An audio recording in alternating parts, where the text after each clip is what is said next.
Snap out of it. Get up already. Lying down for a mere fever? Don't be such a baby. Right now, my temperature is at 106 degrees Fahrenheit. I can barely move, and even though it's summer, I'm freezing and can't stop shivering. This isn't just a regular fever. I've said it over and over, I need to go to the hospital, but this woman in front of me dismisses me. It's just in your head. Ashamed to want a hospital for such a small thing. Close by, my month-old baby girl is crying. I'm sorry, sweetie. You must be starving. Mommy just can't muster the strength right now. As my world gets hazy, I hear a voice. My name's Orla. I'm a 28-year-old stay-at-home mom. From rural Texas, I was drawn to the city lights and ended up in Boston for college. Initially, some people teased me for my southern drawl, but others found it endearing. I was fortunate to make many friends here. Now my southern accent is almost gone, and people are often surprised to find out where I originally come from. After graduating, I got a job at a local firm in Boston as a receptionist. That's where I bumped into Robert, who worked for a client. He eventually became my husband. Robert's job at an international company often takes him overseas. We didn't get to see each other much, but after dating for 3 years, he popped the question one Christmas. Our wedding was a joyful occasion with college friends, colleagues, and family. Everyone was there celebrating our love. With tears streaming down, my mom held me close. You deserve all the happiness, she said. Life felt perfect. Until I moved in with that she-devil. Robert grew up as an only child, living with his folks. They were genuinely warm and welcoming when we first met, making me believe they were genuinely kind-hearted. The age gap between Robert's parents is more than a decade. His mom had him when she was just a teenager. She's nearing her 50s now, but looks so youthful. It's so lovely to have Orla with us, right, honey? She'd often chime in. Absolutely. If you ever face any trouble, just let us know, they'd assure. I'm so glad they're understanding. I've heard about those classic mother-in-law versus father-in-law tales, but with this mother-in-law, I think I'll be okay. I felt at ease. The first time something felt off was right after we got married. During a work break, I received a call from my mother-in-law. Picking it up, I heard, So, when is Orla moving over? Excuse me? I mean, aren't the two of you staying in the room you originally lived in? It's pretty cramped. Like a dog's kennel, isn't it? I just thought maybe you'd be moving here. Her voice was cheerful, as always, but I definitely sensed malice in her words. Robert had moved into my place after our marriage because our workplaces were nearby and I was attached to that space. Did she just call my house a dog's kennel? I'll discuss it with Robert, I said before hanging up. That night, I told Robert about the call. He felt the same way I did and immediately called mother-in-law. Hey, Mom. I talked to Orla, and we're not planning on living with you. Yep. Bye. What did mother-in-law say? She sounded a bit disappointed, but she got it. Good. I sighed in relief. Late that night, I got a single message from mother-in-law saying, That's too bad. I apologized the next morning, but there was no reply. Time passed, and I discovered I was pregnant. Both our families were thrilled, but it seemed I had severe morning sickness and spent most of my day in the restroom. I ran out of paid leave and had to quit my job feeling guilty. After a while, although I still felt some nausea, I could manage some household chores. I always looked forward to the prenatal checkups, watching our little one grow. Whenever Robert could take a day off, he'd accompany me. If he couldn't, mother-in-law who lived in the same city would drive me. It's exciting. I wonder if we can find out the baby's gender soon, an upbeat mother-in-law remarked. Actually, the doctor mentioned we might know today, but as long as the baby is healthy, I tried to reply when she interjected. It's definitely a boy. We need an heir. I could only respond with a nervous laugh. At a subsequent checkup, we learned our baby was a girl. I hesitated, but informed mother-in-law. She paused for a moment, but said, No matter the gender, it's still my grandchild, relieving my anxiety. When I told Robert, he was overjoyed. He sent tons of photos of cute clothes and toys, even during work hours. I can't wait to meet you. Please be born healthy, I hoped every day. As the pregnancy progressed into the later stages, the baby's movements became more pronounced. Starting my mornings with a hello and ending my nights with a good night, I constantly chatted with my baby. Feeling those little kicks was absolutely heartwarming. One day amidst this routine, I found myself wondering, when was the last time I felt the baby move today?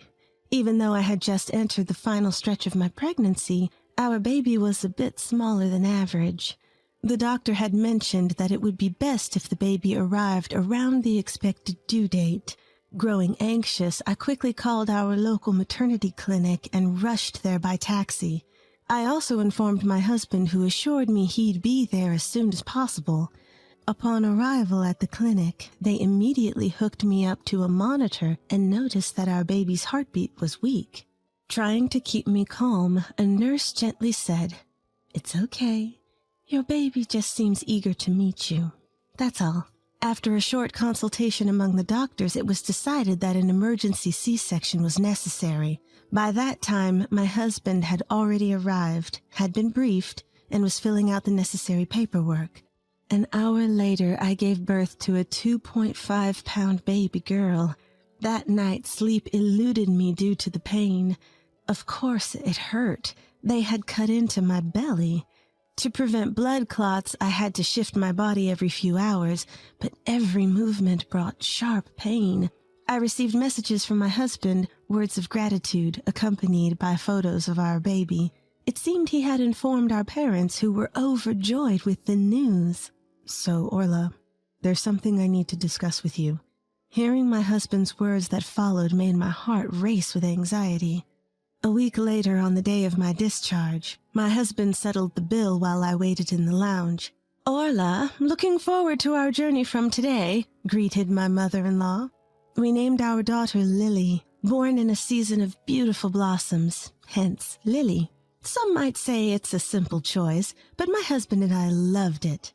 Post-delivery, I wasn't feeling great, so I had declined all visitors.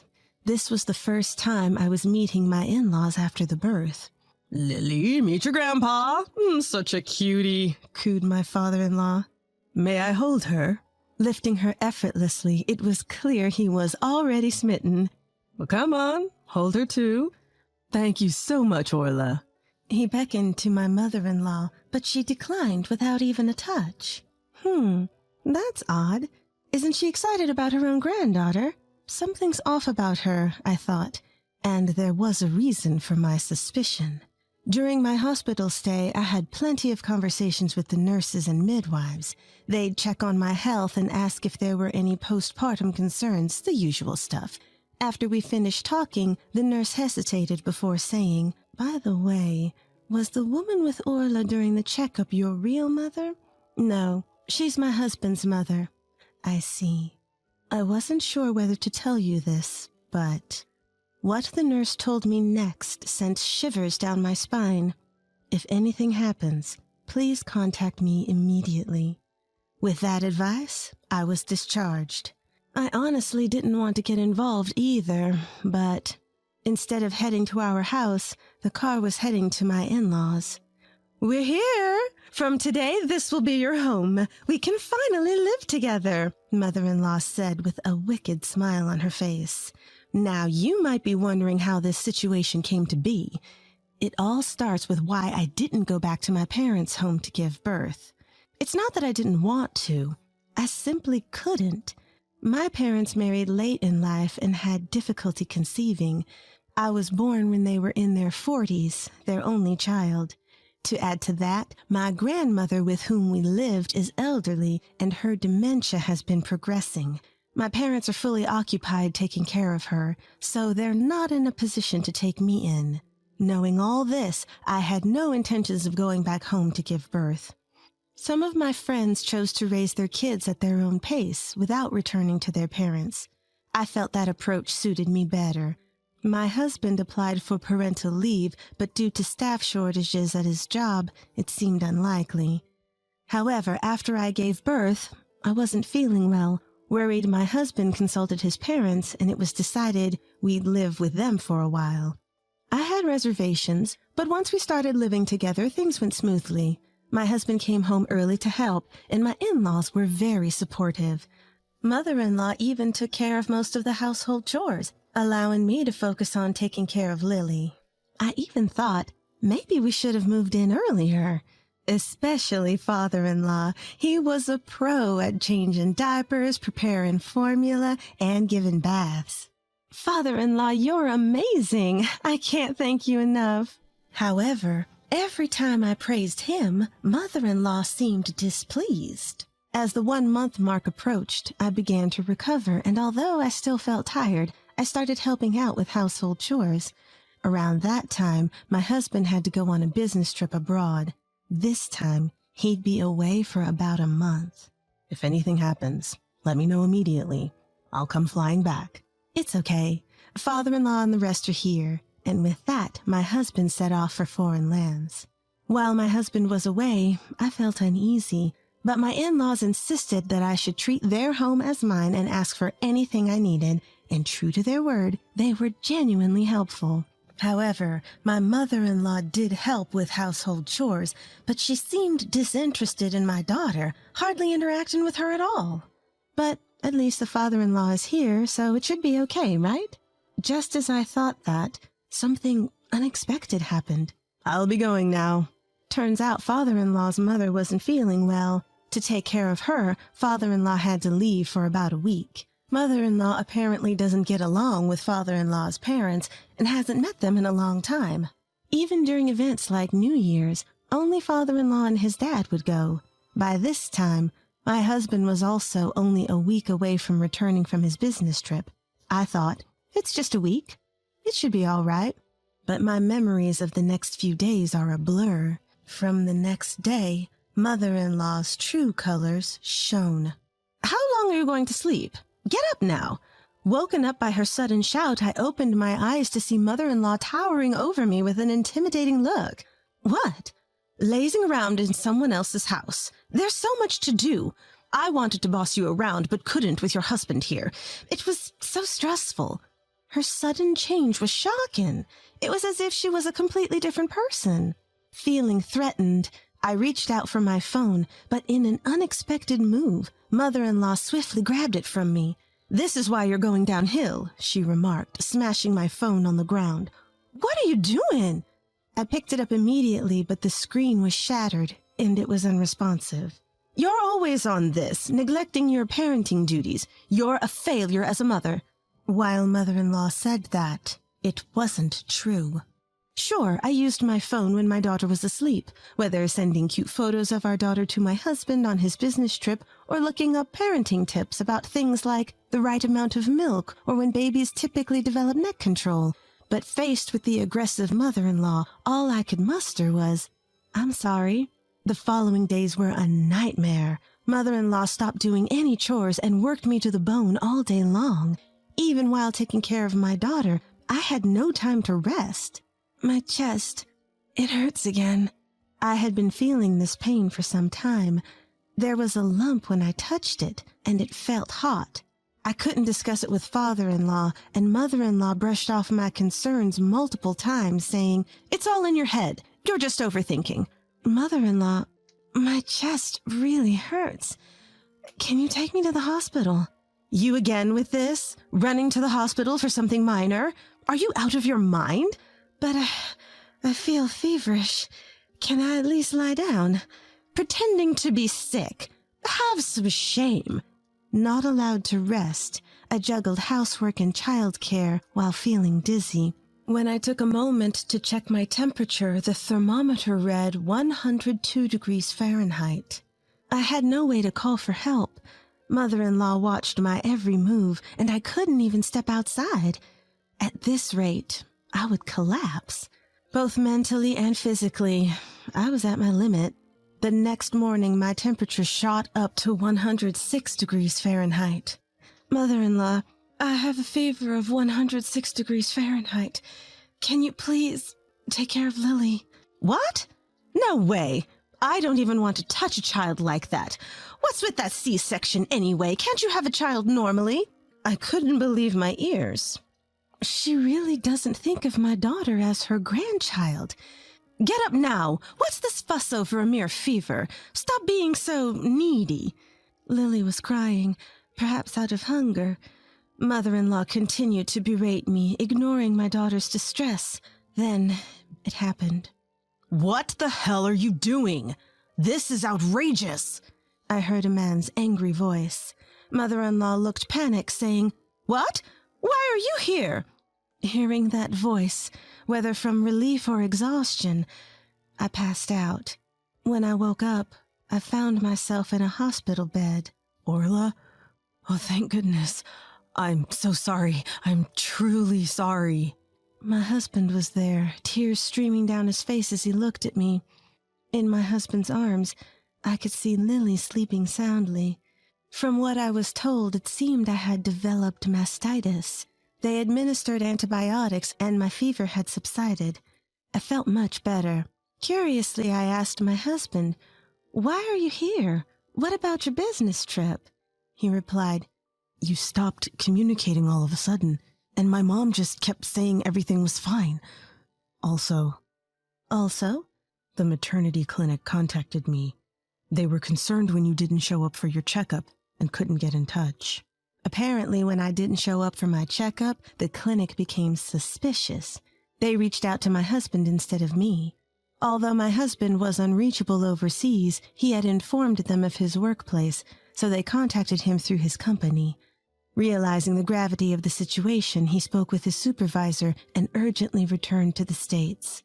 "About my mom," he said. "She claims she wasn't in her right mind because of the heat, but I can't accept that." "It's okay. I'll see her." Thus, after being discharged, a meeting was arranged. When we arrived at my in-laws, my father-in-law had returned and exclaimed, "I'm truly sorry for everything. You apologize too." Mother-in-law sat meekly, but glared at me. "I'm sorry, but I couldn't stand it. As soon as you were away, Orla, you just left everything to others. It made me want to be a little mean," she began. And with that, she burst into childish tears. "What are you even saying, you liar? You're talking about yourself. I will never forgive you." Everyone looked at mother-in-law with cold eyes. Perhaps realizing her ridiculousness, she looked up. "Are we done with the theatrics?" I stood up and retrieved cameras I had secretly installed around the house. I played back the footage in front of everyone. Of course, the video showed mother-in-law berating me and treating me like a servant.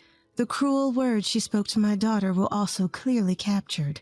"What is this? This is an invasion of privacy. I'll sue you." "Shut up. You've done something unthinkable." "No, you've got it all wrong. I think the heat messed with my head." Mother-in-law rambled on with incomprehensible words. Has mother-in-law's mind always been like this? You barely took care of your own children, yet you have the audacity to criticize my parenting? The truth is, before father-in-law left the house, he had confided something to me. Mother-in-law, having had a child at a young age, still had a strong desire to enjoy her youth.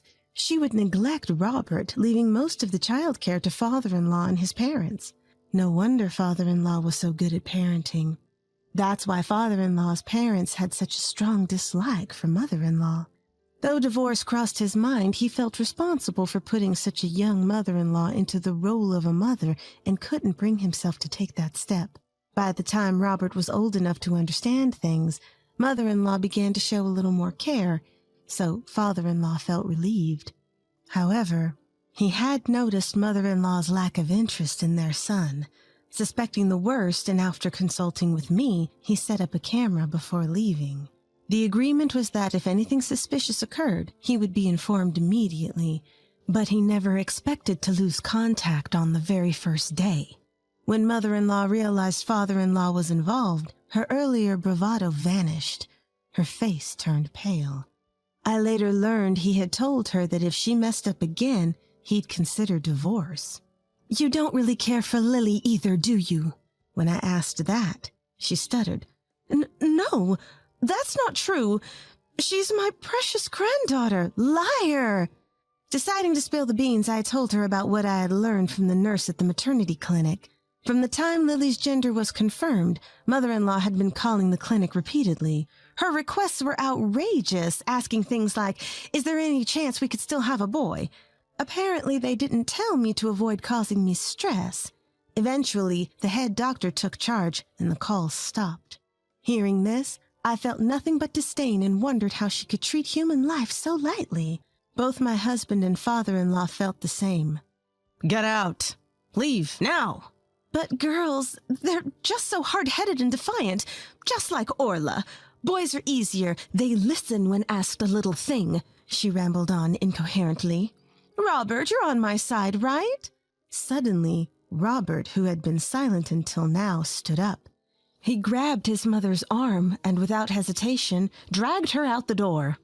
Allies? Are you serious? After what you've done to my precious Orla? And Lily, I don't even see you as my mother anymore. Stay out of our lives. His mother looked shocked. She turned to me, pleading, Orla, I'm sorry. I apologize. Please convince him and Lily for me. But my mind was made up. I never want to see your face again. I tossed her purse to her and locked the front door. She caused a scene for a bit, but when our neighbors started coming out to see what was happening, she perhaps out of embarrassment hurried away. What happened after? My in-laws went through several discussions with their lawyers. She tried to reconcile many times, but his feelings had completely cooled off. In the end, she reluctantly agreed to the divorce. Thanks to the property settlement from him, she won't struggle financially for a while, but she's still in her late 40s. Sooner or later, she'll have to work. I'm not sure if she, who's never worked a day in her life, will manage, but she should face some hardships. As for us, Robert's company opened a new branch in Texas, and he had been wanting to transfer there. We decided to move. Our new home is just an hour's drive from my parents' place. Every weekend they'd visit, completely smitten with their granddaughter. Little Lily, who was born tiny, has grown so much she's off the growth charts. My father-in-law sold his house and started living alone. He's always been good at housework, so he's living comfortably. We video call often, and he always shows up for his granddaughter's special events. After everything, I've decided to cherish my family more than ever.